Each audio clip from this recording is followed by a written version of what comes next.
And we are live for the third time this semester, y'all. Whoop, whoop. Welcome, everyone. Bienvenidos. Thank you so much for joining us for our Cafecito Part 3, Episode 3 of this season. Ooh, please show us some love in the chat. Let us know where is it that you are joining us from. Who is it that you are supporting here today? If you say all three of these amazing jefas, not gonna lie, same here. They are amazing. But please let us know in the chat where is it that you are joining us from. How excited are you about this amazing piping cafecito? Ooh, but before we start, y'all, I want to give y'all, a little bit of the one-on-one about what this cafecito is all about. So we are so excited to welcome you to this space. We'll get a chance to unpack and discuss, some very juicy topics. But if this is your first cafecito with us, or if you already are a fan of us, we just want to let y'all know what Cafecito con LatinxEd is all about. So as you might know, our mission here at LatinxEd is to invest in Latinx leadership and expand educational equity and opportunity in North Carolina.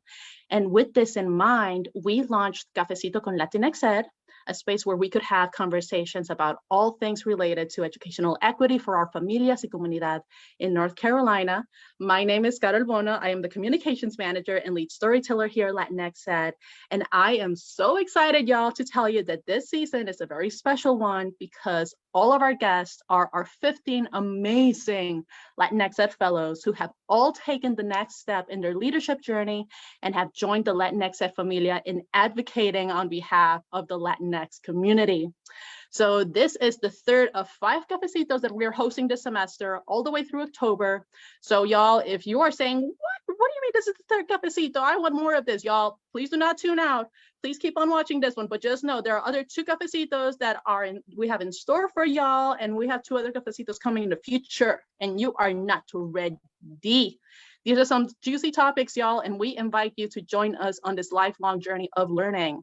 So before we get started and before we talk more about nuestra autenticidad, racial ethnic identity development, okay, title come through, I would love for each and every single one of you to get to know more about our amazing fellows that are joining us here today, Wendolyn, Jatnna, and Erika. So y'all, please come through. Erika, please let the folks know about you and why they should keep on tuning for the next hour. Hi, everyone. So again, like Carlos said, my name is Erika Nassar, and I am a biology teacher at A.L. Brown High School in Kannapolis City Schools. So just a little background, my family's from Honduras, but we are also Palestinian descendancy.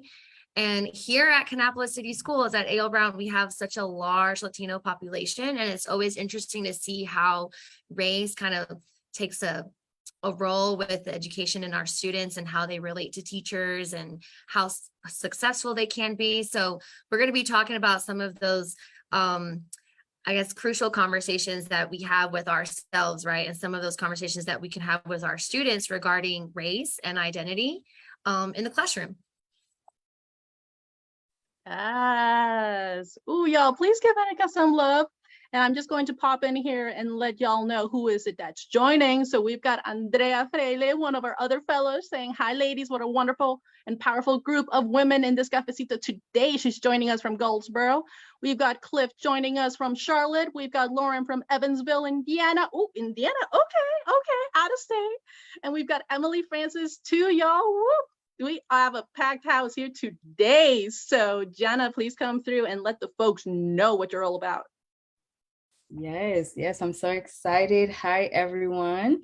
So like Carol said, my name is Jatnna Acosta, and I currently serve as the professional learning coach for Year Up Charlotte. And a little bit about me. So I was born in the Dominican Republic, and I migrated to Brooklyn, New York, which is where I grew up. I migrated when I was 6 years old with my dad and my younger sister. I'm 2 years older than her. And I pretty much completed all of my K-12 schooling in Brooklyn. And then I moved to North Carolina for college, which is where I've been ever since. And I got my bachelor's here at Wake Forest University in elementary education. I got my master's in curriculum and instruction. under the teacher leadership track from Gardner-Webb University. And most recently, I got my PhD in curriculum and instruction under the urban literacy strand from UNCC. So most of my work background and my career experience is definitely in education. I was a bilingual teacher for 4 years and then a Spanish teacher for 3 years before I transitioned into the role of an instructional designer and then into my current role where I've been for about 2 months. So yeah, that's a little bit about me. Yes, and another fun fact about Jenna, y'all, she is currently working with another one of our fellows, Monica, which we're just still like, wow, worlds collide, connections happen when these fellows are coming together, y'all. And last but certainly not least, Wendolyn, come through. Hi, everyone. My name is Wendolyn Fernandez. I was born in Dominican Republic in Santiago. I moved here when I was about 2 years old. We went to Rhode Island. That's where I pretty much grew up. Came to North Carolina in high school by accident, just on a whim. And I've been here ever since. I got my undergrad and my master's at UNCC. I was an elementary school teacher, then became a high school administrator. And now I work for a nonprofit called Urban Promise. So we work with communities in Charlotte specifically that are low income, just serving the communities in a variety of ways, helping high schoolers get into college, helping families by providing free after school and summer programming. And so I've been running a site as a site director for a little over a year now. Yes. Ooh, I think that what y'all just said here can be summed up in Elaine's comment. She is commenting the power in this Zoom. Can't wait to learn from y'all. And I have to say that I agree. Ooh, what amazing, powerful heifers we have in this Zoom today. And y'all, this cafecito is going to be piping hot. And it is a topic that it seems as of late, people don't want us to be talking about. It is nuestra autenticidad, our authenticity. And this was a very, very explicit reason why we called it this way. And it's going to be focusing on racial ethnic identity development. So as y'all might have heard through all of these amazing ladies' intros, they have a lot to say on this topic. And I'm actually just, from the get-go, y'all, I just want to say my bad if at some point we get super deep with y'all, but these types of conversations are so very needed. And I would just love for us to start with just, the concept of race as a good baseline. When did you first understand the concept of race and how did you come to terms with it? And what was that experience like?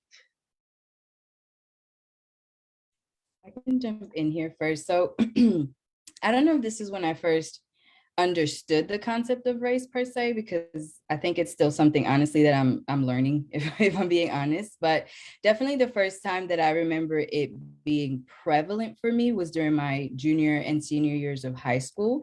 So I'm the oldest born in my immediate family. I didn't mention it in my intro, but I have 2 younger sisters, and I was also the first to go to college, of course. So just being in that position, I remember having to fill out all of the college applications, the scholarship applications, all that good stuff that comes with it on my own, and not really knowing what to select for that, black or white checkbox that you have to choose. And I asked my dad about it, and his response was, he was also kind of confused. And he was like, well, for your sisters and you, I usually just select white, but for me, I select black, because he is darker skinned. And he really wasn't able to explain anything more beyond it, like the why. I think for him, it just kind of stayed within skin color. And he didn't really understand it. So I remember asking also my older cousins who identify actually as Afro-Latinas, what they marked off on the boxes. And they also said black. So for me, as it was really the first time as a senior in high school that I was just kind of unsure, because I couldn't make sense in my mind of the separation that existed even within my own family. And I was just kind of torn about it. I just really didn't know, because I was like, well, I don't necessarily identify as white, but that's what I'm categorized under. And it really did feel like I had no say in the matter. Like it was something that I think for a lot of years, I almost internalized this messaging that my race was pretty much going to be determined by how other people saw me and not necessarily how I saw myself. Ooh. And that has been a tricky concept for me, just even as a, you know, as a Latina who I primarily identify as Dominican with Latinx roots, but I think that racial categories aren't always inclusive of that. So it's a space that I'm still navigating for sure. Oh, Jatnna, just that one thing that you said, that it felt and not felt your autonomy about how is it that you identify yourself and your own identity. It felt like it was being removed from you. And just like the concept of just filling the census, right? Or filling any paperwork, and you're just like, I don't see myself reflected in there. And it's not as of late that there's some options where it's like multiracial or biracial, or there's so many other different categories. But to your point, sometimes all of those labels can often seem like it's just being very divisive instead of just being like, it seems like the end all be all, when in reality it should just be like a conversation, especially when it comes to our Latina community, that there's just so many journeys, especially with immigration, that comes connected to that. Ooh, Wendolyn, come through. I see you unmuted yourself, girl.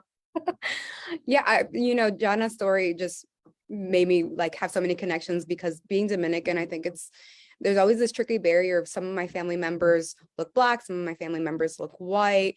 And I think it makes you realize the concept of race kind of early. And for me, my first experience with race was a shame experience. It was when I was a child, as a joke, which an inappropriate joke, but I received a Black doll from a family member. And so when I got the doll, I remember I immediately like threw it. I was like, I don't want this. And I got incredibly insulted by it. And it kind of led to this, to me being raised wanting like white acceptance. And so my entire, youth, I just wanted validation from white people in whatever way that meant. And same as Jatnna, in high school, I would put I'm white because I'm like, well, I definitely don't look like my cousins that feel like they're Afro-Latina. And, I can easily trace my background to Europe. Whereas, obviously I have Native roots as well, and I have African roots as well, but I can't trace that as easily. So it always felt like, well, what do I go with? I guess I go with what's easier and what even my own family decides to place me as, because I am more white passing than some of them, because I do lend towards some European features, whereas they have more African features, and that's always been kind of a distinction between us that's always made me feel even a little othered in my own family. And so I definitely realized the concept of race incredibly early, like elementary school for sure. Ooh, Wendolyn, you just mentioned something so pernicious in our community, where it comes like the erasure of our Black and Indigenous communities. And to your point of saying, being able to trace back the ancestry, like white supremacy in the making, right? If you wanted to go about it like 23andMe and all of that, sometimes it could just be like, oh, that's so easy to find the roots in European. But then when you think about how much the erasure has happened, and something that both of y'all right now have mentioned, Jatnna and Wendolyn, about sometimes like just that feeling of shame, because colorism and racism is so deeply rooted in our communities that, just not keeping track of our family trees, it could have just been seen as a sense of survival, and also connected to the feeling of erasure, right? So, ooh, Erika, I see you nodding super hard, girl. Yeah, so I kind of want to jump in on that, because like my family lineage is so dispersed, right? Like, but when you hear our family talk about our roots, it's like, oh yeah, like Nassar comes from Palestine.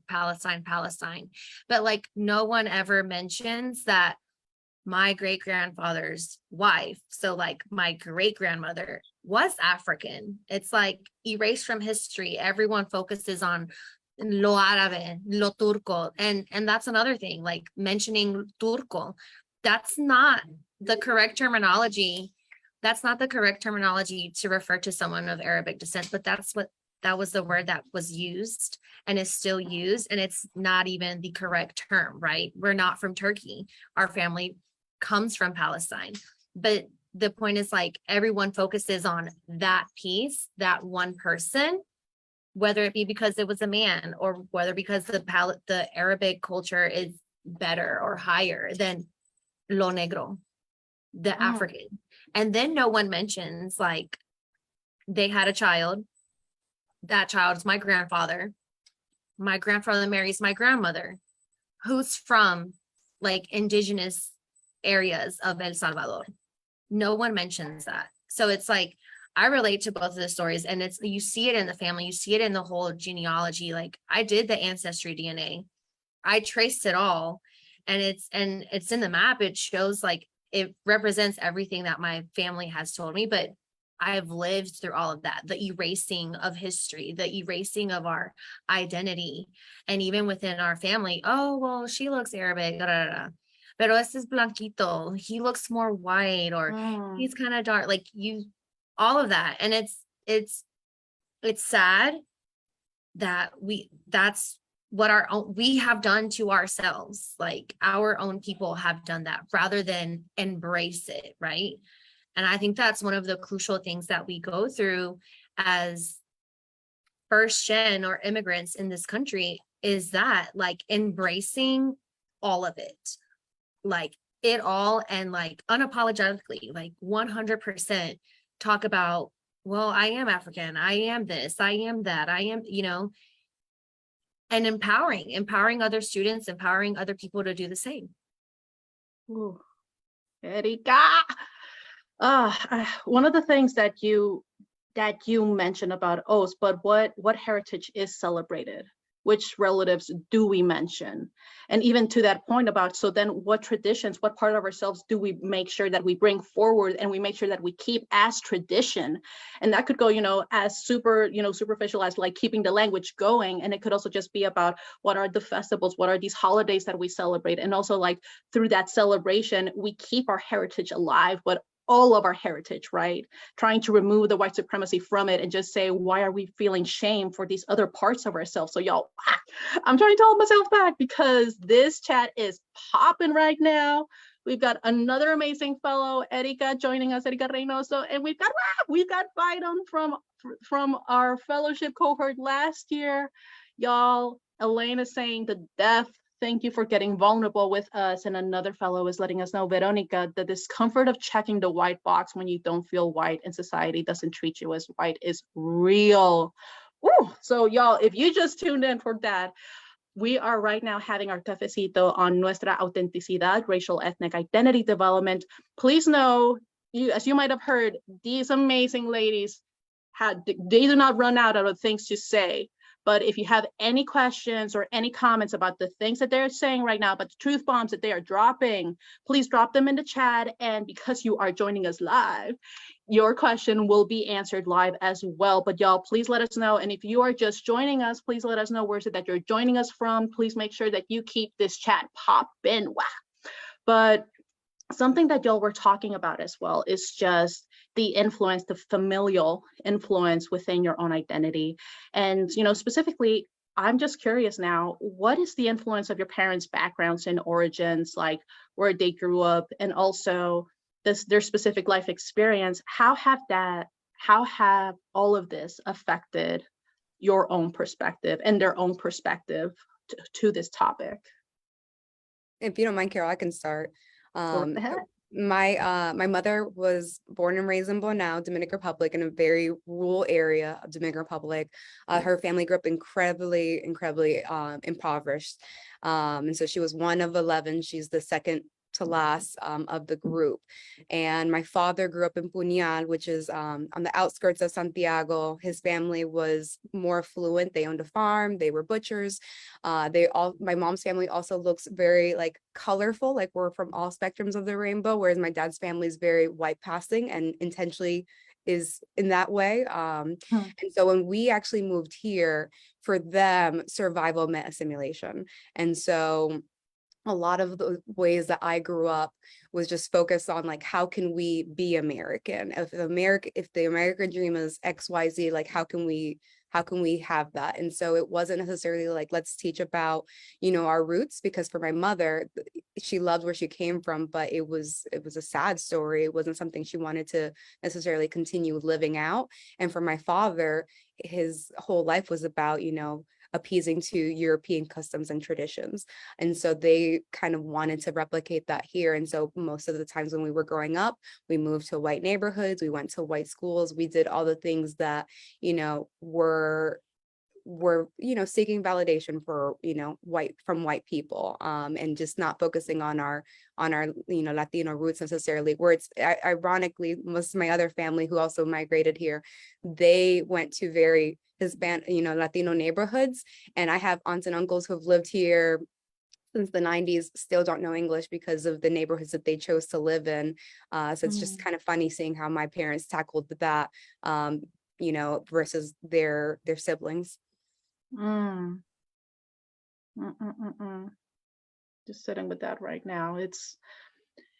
To me, it's such a layered thing, right? Because to your point, Wendolyn, when we were talking about removing yourself from your heritage and your culture for the sense of and to assimilate because of that sense of survival. And yet when that sense of assimilation just becomes the norm, especially when your family starts growing and you're a little kid and you just realize that there are certain things that you do not practice, there's certain languages that you do not talk at home, but it's stemming from all the older relatives from not doing it, from their sense of survival. And then for you, that just becomes your normal. Until a certain point when you grow up and you're just like, well, why don't we talk about these things? Why don't we talk this language? Why don't we celebrate this? And then you just feel in the room like that cloud show up of like, they're talking about this right now. Can we talk about this? Okay, let's talk about this. So, ooh, Wendolyn, that's real. Erika, I see you nodding. Super hard, girl. So I was gonna pitch in, like, my family, I think they kind of did a similar process like Wendolyn, where they assimilated, but they also tried to maintain some of their roots and cultures at home. And I think it was more, the mentality that my parents had was more like, we're here amongst the white culture. Like, you need to go to schools where there's a lot of white people because they have more to offer than like some of the neighborhoods where we used to live. We moved from one end of Charlotte to another part of Charlotte, where it was like predominantly white. And so I think for them, it was just like putting white people on a pedestal as like, you have something to learn from them. Like, we come from corruption. We come from these kind of governments. We come from this mentality of, or this type of culture, or this kind of environment, right? Here, when you're up here, you're not going to have that as much, maybe, or at all. So you need to aim for this, for this, for this, for this. And so I think it may have been more one parent than the other parent in my family, but like, there was a big push, like, be amongst white people, learn how to work with white people, learn this. So when I don't know, it's interesting because that's been like a racial identity thing for me. Like, I'm not white, but I can assimilate, I can navigate in that environment, in that culture. So it is a thing where it's like you grow up looking this way and you kind of have to bring it down and be like, oh, this is really where we are at, right? So Erika. Oh, okay, y'all. I need to keep on putting on my host cap on, but if you are just joining us, we are having an amazing and super deep cafecito about nuestra autenticidad, racial ethnic identity development. Jatnna, Wendolyn, and Erika are bringing the fire today. Wah!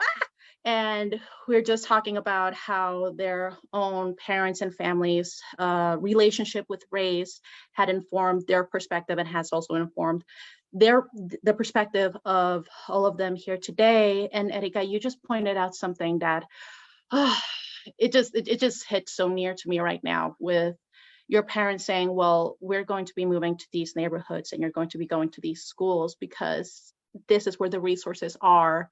And just with that statement, it is so evident how, you know, doesn't happen in isolation. Race is a systemic issue, because that also means about all the funds and all the budgets that are being allotted, and then just how that trickle effect starts happening, right?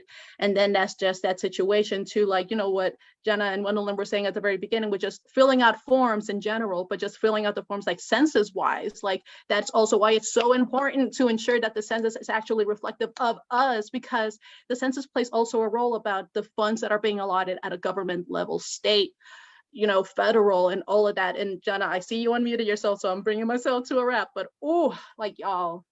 You were taking my train of thought in a different direction, but I did want to like quickly chime in. I know like some of my experience is definitely similar to what Erika and Wendolyn shared, but one of the things, especially when Wendolyn said like survival meant assimilation. So one of the things that came to my mind, even in thinking and understanding like my dad's journey as an immigrant and that of my family, is like the word trauma, and thinking about like Erika said, the trauma that potentially they're leaving back home, and the reason, you know, some of the things that they experienced that caused or led them to migrate, and then also just that trauma of for immigrants and other marginalized communities of trying to find a new sense of belonging, and how that can sometimes lead to that conformity or that erasure or that assimilation, and just how difficult, you know, that is. And one of the things that I'm learning now, particularly in my adult years, is to be more understanding of my dad and the messaging that I think I heard from him when I was a child that I didn't really understand, or that I didn't feel was very productive or positive, you know, shed a positive light on our racial identity. I think just understanding and being compassionate about the trauma that he may have experienced back in the Dominican Republic, because he did have, you know, difficult upbringings and the things that we dealt with, and then the trauma of trying to find that sense of belonging in this new country as a marginalized community. That was just the thought that came up for me as I heard them talking. Y'all, and Erika, come through, girl. Jatnna made me think of something. Like, I think that for a lot of like the Latinx community within the Latinx community in the United States, right? I think we forget that in our home countries, like our families' home countries, like these issues exist, but they are like never spoken about. They're not acknowledged, they're not addressed, they're not handled, they're not resolved. So I like how Jatnna put it with like the trauma concept. Like if my family, right, if our families in their countries are coming with this trauma of like, I'm dark and you're white, and so because you're white, you're prettier, right? Or don't come out to the sun because you're going to be darker, and you don't want that for yourself. Like, they're coming already with these false ideologies, right? Or incorrect ideologies to this country. And then you add in all the other issues, all the other immigration and systemic racial things that happen here. Like, it makes sense. It makes sense as to like why, you know, we struggle with our own identity. Am I Honduran? Am I American? Am I Black? Am I white? Am I like, how do I identify? Because you have all this confusion of identity and this battling that's coming from like the core, right? From our home countries. And then we're bringing it here, and it's just piling on more and more and more. Oof. Erika, thank you for bringing that up. And I agree with Jatnna's comment and the follow-up that you gave there, Erika, about the trauma that's just so embedded in our families. Like, none of our family members, no one in our community happens in a vacuum. So all of these very harmful thoughts and actions that start happening, it takes a lot, to your point, Jatnna, like being able to see the perspective and being like, I know that you try your best to mean well, but you're saying these are your actions. And then you're just like, okay, let me see it from your perspective. Why is it that you're seeing it that way? And that just, it takes a lot of courage. It takes a lot of courage. It takes a lot of patience, because then you're like, I know that you mean well. I know that you care for me, but how can we unpack this?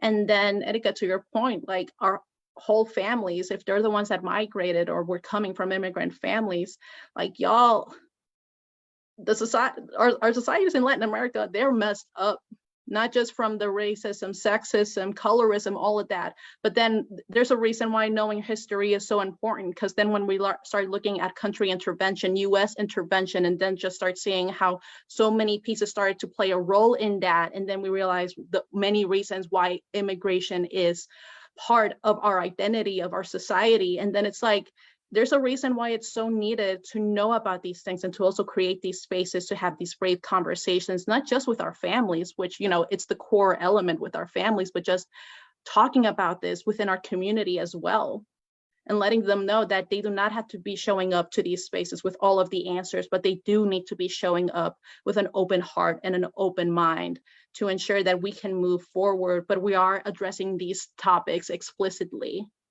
right? And Byron, I still can't believe that a former fellow is joining us. He just sums it up saying, thank you for sharing, because y'all, thank you so much for sharing. And Carlos is popping up in the chat saying this perspective from society is known as the immigrant paradox. Carlos, inform us, drop some links, drop up the articles, share that. But that book reference, please. And y'all, please know if you have any questions for our amazing guests today, please drop them in the chat, because this conversation is, we're diving deep into this cafecito right now. But now, y'all, I am so curious. You have talked about your relationship with the concept of race, and also how your own families and parents' approach to it has informed you.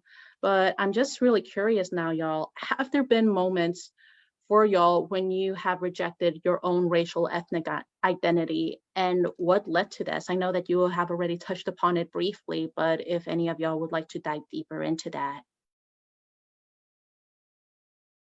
I think for me, absolutely.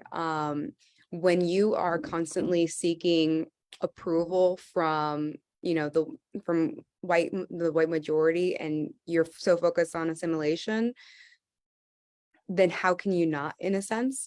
And so for me, it's not something that I ever like publicly said like, oh no, I'm not Latina. But when people would like the dreaded question, what are you? Instead of saying like, oh, I'm a proud Dominican woman, or just Latina, is always like, oh, I'm from Rhode Island, because I knew what they wanted, and I didn't want to give them I didn't want to share it with them, because it felt like it was mine. It wasn't for me to share. But also just like I struggled so much, always like having to prove stereotypes wrong, because always trying to feel like I had to survive in white environments meant that I had to prove that I was not like the others, right? And so like I othered myself from the Latinx population, just trying to prove that like, no, I'm like you, I'm worthy of being in this space with you right now. And no, I am not like the rest of them. I am on time. I am this. And it's even led to like like little things now that I struggle with. Like the time thing is my biggest thing. Like I, for the longest time, had to be everywhere 30 minutes early just to prove that like I'm early and I am not a late person, and I'm not like the other, you know, Latinos in that way. And now it's not something that I, you know, that I still have to fight over, in the sense of like I proudly will tell people what I am. But those things that I constantly tried to prove, like with time, I still struggle daily to like not make it a thing, because it's so ingrained in me at this point. Wendolyn, and may I just say, it boils my blood to such an absurd degree, the what are you thing, like just with the what, dehumanizing you, and you're like, oh, I see how you're approaching this, bye. Just wanted to point that out there. Jatnna, come through. I was going to say that was what my initial response was going to be about that question.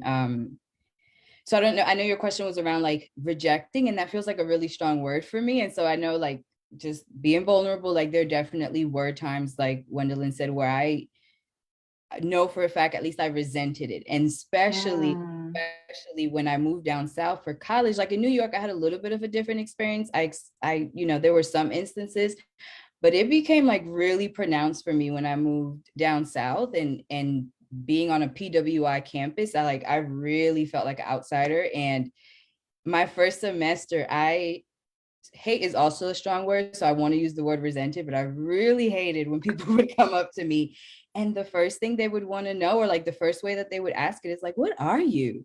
It bothered me so much. And I had to get to a point where I understood, like, okay, some people do have good intentions. It's not coming from a bad place necessarily, or like at least curiosity, like it was like genuine curiosity, but I think a lot of times with that question, it just put me in a position where I felt like people from other people's standards, like I had like this racial ambiguity to me that was kind of like really annoying. And I know, here I was, this curly haired Dominican with a strong New York accent at that time and a unique name that most people still don't know how to pronounce. And I would often get asked like, or what are you mixed with? Or like, are you black and white? I would have people who would assume just automatically that I was black and just really light skinned. Like I got it all. And sometimes it was just, it was hard for me with that, what are you question? I would respond back a little bit sassy and I'd say, I'm human, what are you? And in that instance, I don't think that I was necessarily like intending to reject my racial ethnic identity, but I definitely like resented that there was like this racial ambiguity that led for me to be asked that question a lot. And to answer that second part of it of what led to it, I think again, like that resentment and feelings of frustration, and also whether I knew it at that time or not, just a little bit of fear that maybe that question just made me feel, like Wendolyn said, really othered. And I didn't know how to make sense of that at that time. And it felt like people had to put me in a box before they could interact with me. And that was just it was really annoying to me in those instances. And I think it's different, especially, when people ask like, where are you from? Or what's your cultural background? It's just something about that, what are you question that stings a little bit different. Right. Can I jump in? Oh, absolutely. I saw you unmute yourself. I had something and I'm Okay. putting it back in my brain. So my experience is kind of like that too. Like it makes me think of going back to like when I was in the 4th grade and I had to take my EOG for the first time, or 3rd grade or something. And I had to fill out the box and I was like, well, what do I do? Because I had heard the stories of how like diverse our family is. But like the one moment that sticks out for me where I guess I was embarrassed or maybe afraid, was when I was abroad in Spain, and like I was getting called names for looking the way I look, like derogatory names like gitana. Like being called gitana on the street is like disrespectful, even though there are communities that identify as that. But like that was the intention, is that disrespect, that insult. Or being called sudaca, like okay, like yes, that is what I am in a way, but like the intentionality behind it. So I feel like that was a moment where I was like, I've enjoyed kind of looking the way I look because no one can pinpoint where I'm from. And then you see my name and it's like, so where are you? And there's like this curious aspect behind it. But being in Spain, right, being in Europe and having this unique background, it was like, I don't know if I'm so proud of the curiousness, the diversity, the intrigueness behind how I look. So it took a minute, like while I lived over there, to kind of fully feel comfortable, right? Because and I had to learn how to ignore it. But if that's the case for me, right, there's cases like that everywhere for other people, for other different, right, for less diverse backgrounds, right, for just being Black, for just being like whatever.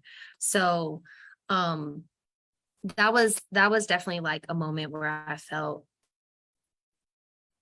maybe, embarrassed or a little like, I don't know if I really like this anymore. Mm. And something that I want to point out, y'all, first of all, I think that I keep on saying this over and over, but thank you so much for sharing and thank you for your vulnerability. Please, no one out up there, please do not have a drinking game every time that I say thank you for sharing and thank you for your vulnerability. Maybe do it past 5 p.m. if you're watching this after the fact. But something that I see that connects all of y'all's anecdotes that you just shared of the rejection, or to Jenna's point, that resentment to your own identity, they were all external factors, right? And also to the point of like, words matter. Like Erika, those folks that were, catcalling you when you were in Spain and saying all of those things, like when did they think that they had the right to even go about and doing that? And Jenna, to your point of like, okay, so what are you? And Wendolyn, also to your point of the what are you? But there's also spaces when there's like safe spaces when you know that you have a community where you can just be talking about, we share a same identity. What are your family roots? You're kidding. You have those same family roots. Oh my gosh. So you can sense that intentionality behind it when folks want to know, but also why is it that they want to know, right? Instead of just being like, oh, you seem like you seem odd to me. I just want to know. Okay, thank you for answering. And then they just walk away, right? Which is like, there's language matters and intentionality matters as well. And y'all, let me just come ahead and check the chat. And we have Carlos saying, oh, the crazy fact is that you can be early and outperform your peers, but still be considered not putting as much effort, to the point of Wendolyn and everyone here is saying, like, trying to dispel the stereotypes of being like, oh no, but not me. Like I'm not like my other peers. But y'all, that is so real. Ooh. And if you are just joining us, we are talking here with our amazing guest about nuestra autenticidad, racial ethnic identity development. And this has been Poppin'. If you have any questions or any comments, please drop them in the chat. And if you just joined us, please let us know where is it that you are joining us from. Y'all, I am just super curious now, and you have touched upon it a little bit during this conversation, but how has your own understanding of your own racial ethnic identity evolved during time? I can jump in on that one. So I think I mentioned it earlier, but I think that I know for a fact that my understanding of my racial ethnic identity is honestly like still evolving. It's an ongoing thing for me. But what I definitely can say about that is that I've come a long way and I've really learned to take ownership for that understanding. And I think that for so many years, I know that I was probably seeking, especially in my younger years, when I was younger, I was probably seeking some sort of, like you said, Caro, some sort of belonging, some external sense of belonging. And I really relied on other people to tell me who I was. And when I was younger and growing up and recently migrated to the United States, if I reflect on that, I know that I was like really hungry for other people to kind of put those pieces together for me, because it was so confusing. And that could have been family, like asking my dad or asking my cousins and friends and the people who I kind of, my social environment, teachers, maybe strangers, even in movies and books and stuff like that. And more recently, and even though those things are important, and I think that, not to discredit like the significance of representation, I think that more recently I've just felt more empowered to just take ownership of that. And for me, that has looked like asking direct questions at family gatherings about, our lineage and our background. I've been visiting the Dominican Republic more often now, and I'm more intentional about just learning the history behind it and the history of my country. I've always been naturally just curious about where I was born and my culture and my background. And so I think it's helped for me to just take it into my own hands and get some of those answers and not necessarily rely on other people telling me kind of what that would be. And it has evolved over time. So I'm proud of the progress, but I know that there's still a long way to go. But I am much more empowered to tell my own story, and also being more, what's the word I'm looking for? Like accepting the fact that it is unique. And I think because of that, like bicultural upbringing, it's not gonna look like or sound like my dad's story. Like there, you know, like even though we're within the same family, even my younger sisters and me, like we just have different lived experiences as growing up as immigrants in the United States. So even though it doesn't look like other people's stories around me, or it doesn't feel like there's like direct correlations all the time, I think that my own racial identity, I've gotten to a point where I can really accept that it's valid in whatever stage I'm in it at that moment, and that it's worth exploring, and it's something that I really intend on continuing to do.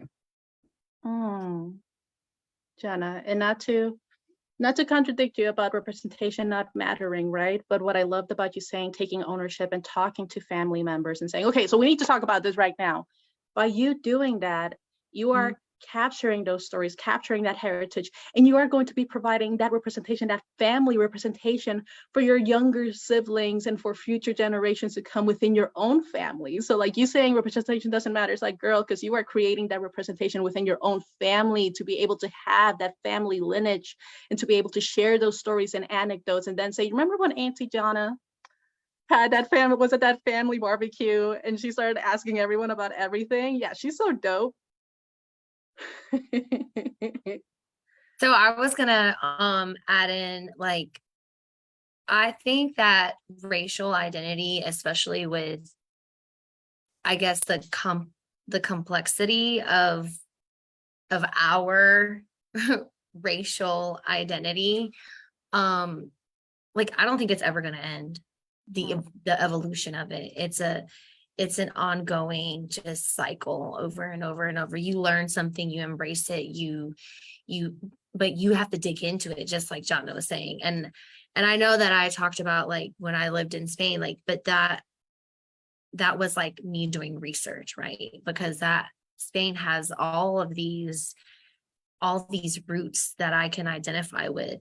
And so I think for me is continuing to dig, continuing to learn about my heritage, and kind of making it work for myself, right? Like there's no wrong in me identifying as Honduran and not having a Honduran accent when I speak Spanish, right? Not using some of the terminology, saying that I'm Hondureña, but having a neutral accent when I speak Spanish. Or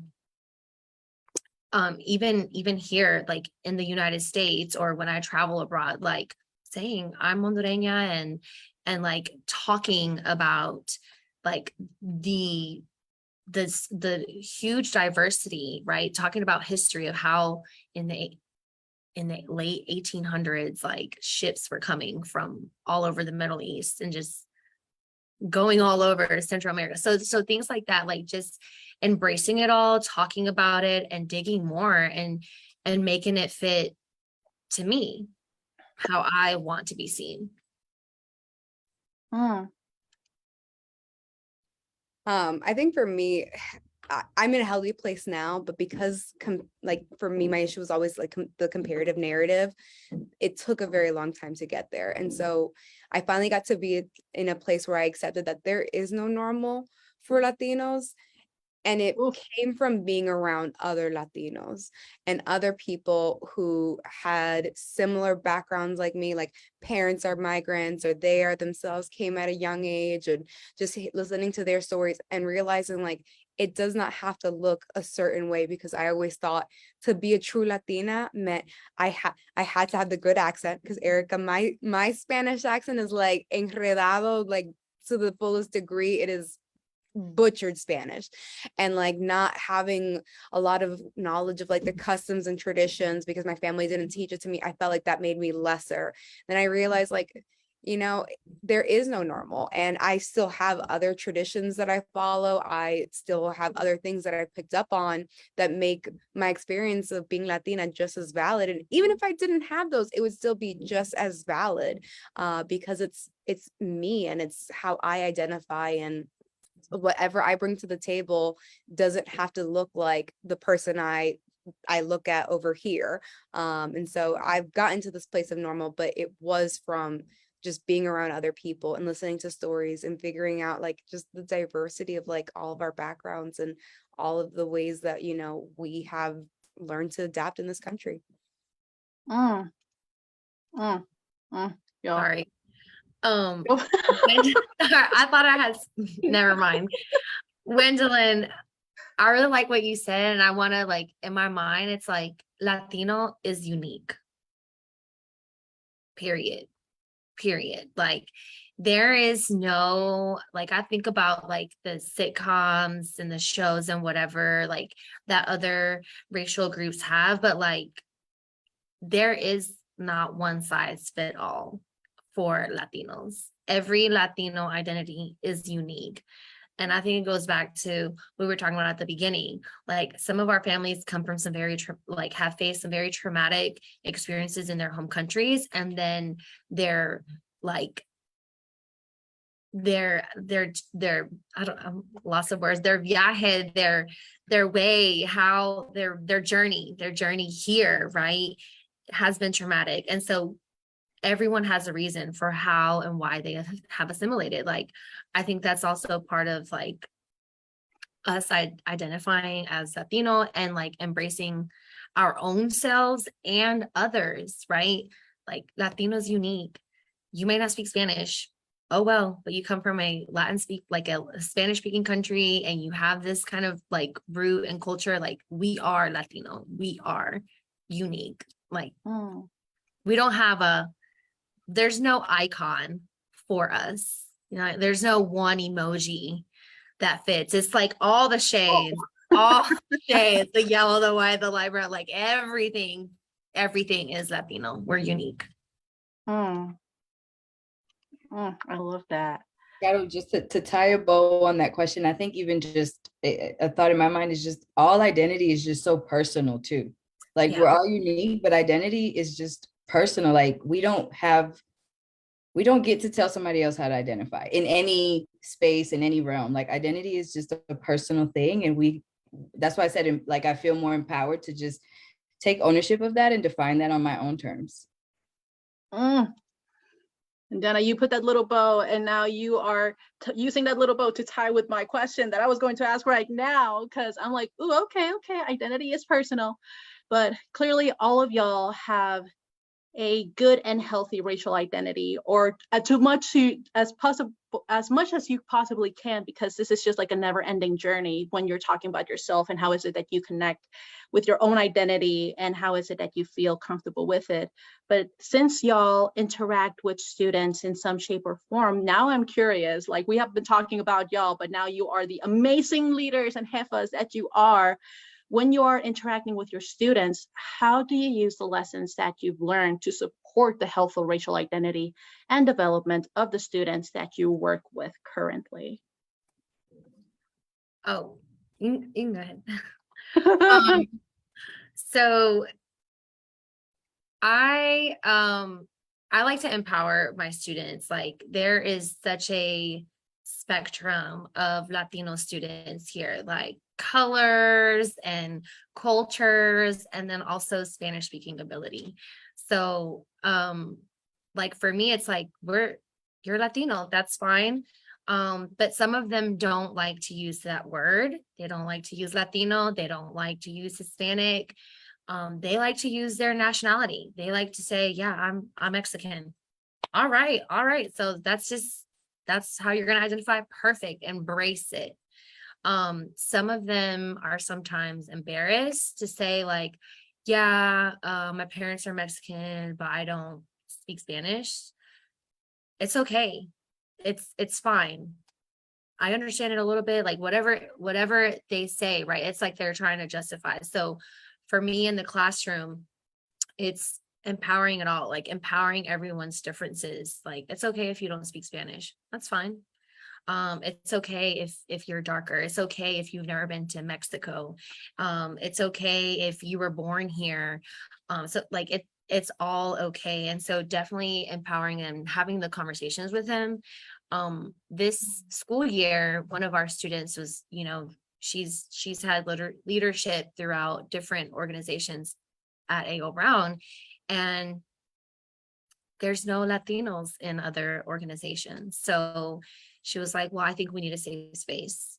And that's one of the things that was all the commotion I had in the background earlier. Like we had our Latino student organization meeting today, preparing for Hispanic Heritage Month. And it's like anyone and everyone is welcome. So creating this safe space for anyone, right? Or if you're curious about learning about the culture, if you want to learn more about your own culture, right? If you want to learn a little bit of Spanish and learn more about like tamales and the differences in tamales all over Latin America, like come to our meetings. Like, so having this safe space and helping them embrace, because I think as a teenager, you're going through all these identity growth periods, right? So being able to have a safe space as a teenager and to begin to like healthily, like in a healthy manner, empoderarse, like I can't, help me out, y'all, help me out. Empower themselves. Empower themselves, like it's gonna set them into such a better like journey in life as they grow up. Yeah, same as Erika. For me, it's all about having them embrace their background. When I taught, visuals were a big thing. Like I wanted you to see yourself, because not being able to see myself in the books we were reading and the people we were learning about in anything, that's what made me want to assimilate more, because I'm like, well, I want to be part of the majority that's going somewhere. And I want kids to feel like there's also like value in what we bring, and it's not taught enough in the schools. We focus too much on certain narratives.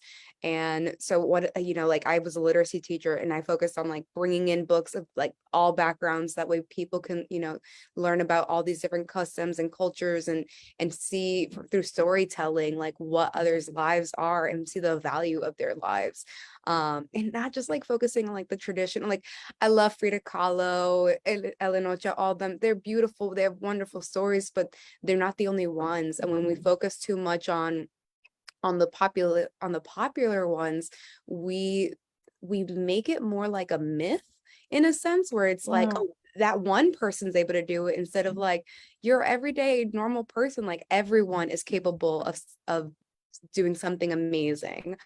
And then the other thing that I try really hard to do, because part of the reason my Spanish is so bad is I did not want to speak Spanish to my parents. Both of them spoke Spanish to me as a child, and I refused to speak to them in Spanish for a really long time, because I didn't want to be singled out. And so now I embrace kids that want to speak to me in Spanish, kids that know that I speak it. I'll speak to you in Spanish all day long, because I want you to view it as something beautiful and something that like is going to be amazing. And it's really funny that now that I work with the populations that I work now, a lot of my students are either Latino or African American. So a lot of our Black students will say like, I want to learn Spanish too. And it's like, all right, come on, baby, we'll teach you some Spanish too. We'll all learn Spanish together. And so instead of it being othered, it's now being embraced as like this great thing. And hopefully as they get older, they like continue to view it, because I know sometimes, things change as you get older, but if they continue viewing it that way, hopefully they won't have the same issues I think the rest of us had as like trying to like get away from it.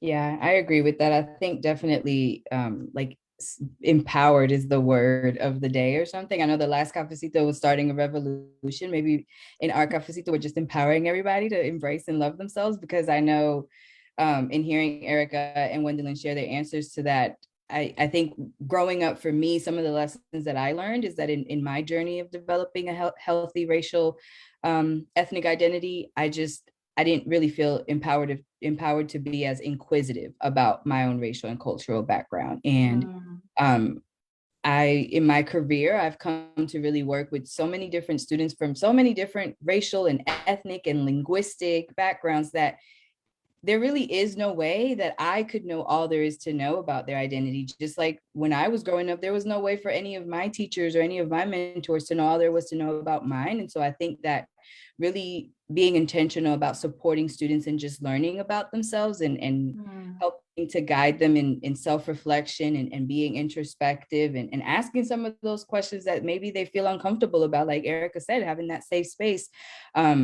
for me, I learned so much when I started to really look within, and I acknowledge and recognize with my students, especially when I was still in the classroom, like it can be really uncomfortable at first. And for a really long time, I really didn't even know what I was looking for, when I was doing that reflection. So I think in the classroom and in the work that I've done with students, being really intentional about giving the students that time and the space to do that exploration and self-discovering, and acknowledging and helping them to understand that it won't necessarily be linear. Like it's not going to be linear. Like it can, one day you feel like you've made a couple of steps forward and you feel really good. And then another day you're like, now I'm confused again. And that's just part of the process, and really supporting them and understanding that it is okay. And I would dare say we're still keeping up with the revolution, because self-love and self-acceptance is a revolution in and of itself, especially in the society that we live in, when it's just like, nah, this is what you should be doing. This is the cookie mold. And you're like, let me just blow up this cookie mold and show you how amazing I am without it. Whew, y'all, we are going to start wrapping up our cafecito, but I will not do that until y'all know about some of the amazing love that y'all are getting in the chat here. Byron giving Jatnna some love, saying, oh, Jatnna, oh my God, tus palabras de taking ownership and belonging. Mauricio is coming through and saying, yes, Colombian, 34% Hispanic, and Erika empowers our students to learn every day. She started the Latino Student Union. Okay, Jefa. And he keeps on going, saying students have decorated the halls with decorations from their countries is beautiful. And then Christopher comes through with some love for Wendolyn, saying wise words, Wendolyn. We have to make space for children of color to find themselves in academia and learning. So y'all, needless to say, so thankful and grateful for the time that you have given us here today, and grateful for having each and every single one of you in the spaces that you are in, because in case those comments didn't already make it seem so obvious, your impact is creating ripples in and of itself. And you being able to talk to the students and work with the students that you are today, and saying, we're going to be creating the spaces here today for you to unpack and uncover your own identity. And we're going to be talking about it, and you're going to be having a healthy relationship with it. Like, oh, y'all, I can't, like, I'm pretty sure that you have already seen all those little seeds that you have planted started to bloom, and you've seen those effects, but I'm just so excited. And Erika just had a big flash, like, woo, we had a big thunder lightning thing happening there, but I can already guarantee sensor. But on that note, y'all, I can already guarantee you that the impact that you're seeing in your work is only going to be showing up tenfold in just the near future. So thank you to every single person who has joined us today. Thank you so much for joining us and lending your ear to the expertise that was in this room today. Ooh, if you want to learn more about these amazing guests that we had with us today, please go ahead and check on the comments, because our amazing Caterina was dropping their links in the chat, including their emails. So now, you know, if you want to connect with them and you're just like, I want to know more about you, y'all can definitely do that. And that includes Jana's El Barrio Reads, and that includes Wendolyn's work org. But without further ado, y'all, thank you so much for joining us here today. And please make sure to be joining us 2 Thursdays from now at the same time here for our next cafecito, because if y'all love this one, ooh, y'all are going to love the next one. So y'all, thank you so much. Thank you, Jatnna. Thank you, Erika. Thank you, Wendolyn.